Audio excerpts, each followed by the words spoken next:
I love the moody feel and the mystery in a nighttime scene.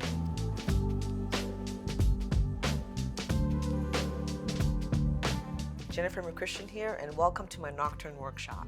I love painting nocturnes just as much as I love to paint daytime scenes. Daytime scenes and nocturne scenes are a little bit different. They're a little bit more challenging to do than a daytime scene. There's different elements to think about. The value is different. You have to infuse a little bit more color in your paints, but I will walk you through that to help you to keep that beautiful luminous glow of a nighttime scene and to create depth in your painting and show you how to make your lights sparkle against a dark night sky and how to do beautiful line work and some brush techniques that I like to use for this painting.